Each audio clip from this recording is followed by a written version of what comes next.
Welcome back, everyone. Still on marriage series. 2 days ago, it was our short story time. Today, the story time concludes.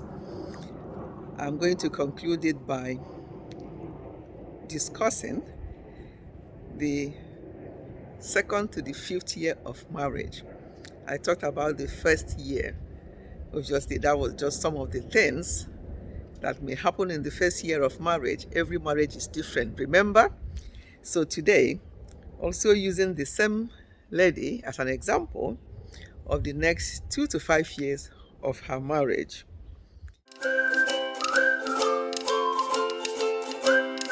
The thing about marriage is that no two marriages are the same. No matter what people say to you, no matter the advice you get from people, no two marriages are the same. And what helped in their second to the fifth years of marriage and beyond to now over 30 something years of marriage is prayer and every other thing that follows it, which I'm going to be mentioning today. Remember, when people are married, they don't actually, even if you have courted, you don't actually know each other. You are two different people from two different backgrounds. So getting used to the word us, we, instead of I, me, is the first step in those few years of marriage. Trying to get used to it's no more I am going to do this, I am going there, I've been invited to that party, I've been invited to that function, I'm going anywhere. No, it has to be we are going to discuss it, we are going to see if we are going to be able to make it. It becomes so getting used to the word we and us, in especially the first years of 5 years of marriage, is very important. Also, finances. Up to the fifth year of marriage, some of the challenges are finances. It's very important to discuss. Are you going to have joint account? Are you going to have your separate accounts, assuming the two of you are working? Are you going to have everybody keep their own? What happened? What helped the way this couple managed their finances, because both of them were working, was that they decided that they are going to have a joint account but also have their individual accounts. So they looked at the family budget, was how much is how much is coming in, how much is going out. So they looked at the budget, and then depending on what the other person, each of them, what their salaries are, they decided what they're going to put in. It doesn't matter. It may be that the wife will put more than the husband, depending on who earns more. That's exactly what they did. And they had their joint account. That's where all their bills and everything to do with the family upkeep comes out from.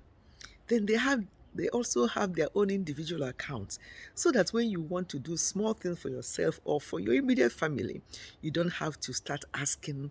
So that way everybody is independent, and also you're working together, so everybody is happy. So this is what has been working for them. Is this going to work for every other couple? I don't know. So what works for you? But I'm just telling you what has been working for this couple, and it has worked for them for many years up to now. When one of them is retired, it's still working out for them because they have planned all this over the years, and it has never been a problem. Financial things have never been an issue for them. They've always worked things out financially. It has never been a problem. Again, being faithful to each other. Again, this idea of men will always be men, this and that, all men are the same, all this. No, it's not true. All men are not the same. What has worked for them is that both of them are faithful to each other. The man knows that anything he wants in a wife is there. There's no need to go outside because everything he wants is there. No denial, none of this. Oh, yes, another challenge over these years, when the woman not really know much, think that when the husband annoys her, the best way to punish her is to deny him and turn around and say, "Don't touch me," this and that. That did not help. The fact that the man was not the type that would easily go out. That's what that now. I'm talking now to the younger women.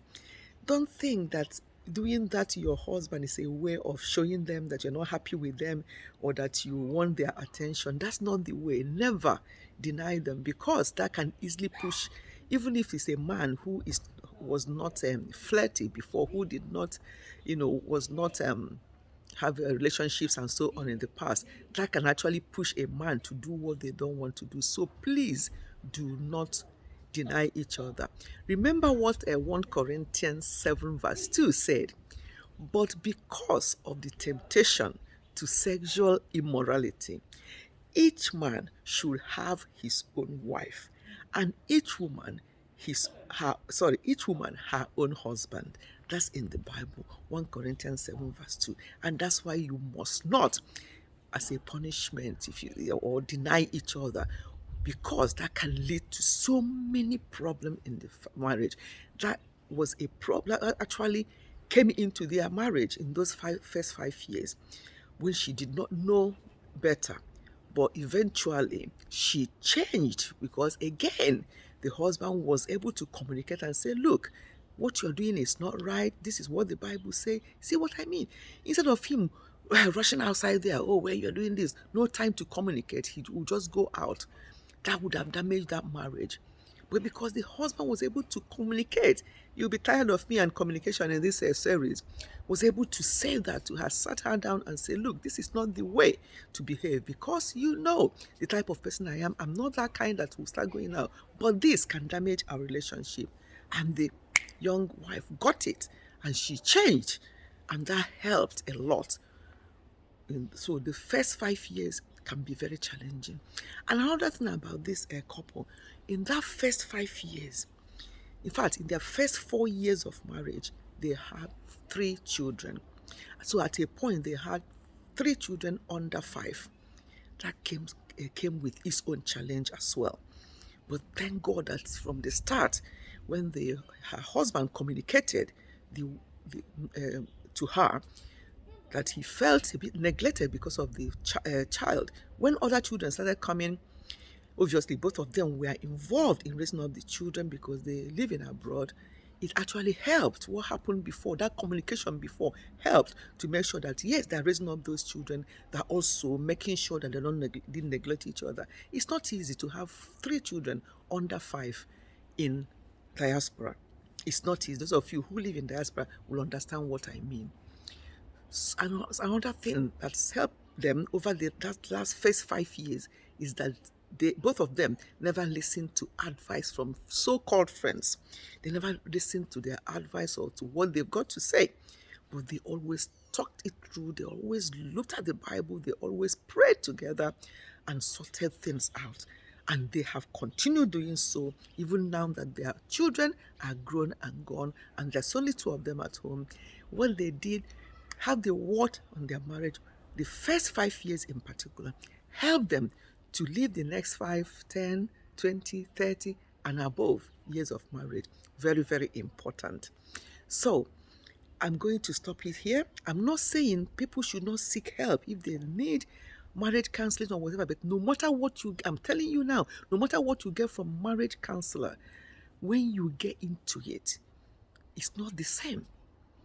You can do practical things. They say this and they can say theory. But when it comes to practical, that's what you do at home with you and your husband. And both of you have to be committed and really want that marriage to work for that first 5 years of marriage to work. I'm going to stop this one here. So this week is our story time. So next week, we are going to restart our marriage series. But I'm going to put something on my community. On Sunday, there'll be a live stream. That will be first Sunday of September. I'll be on live stream from 3 p.m. UK time. This time around, my husband will grace the occasion.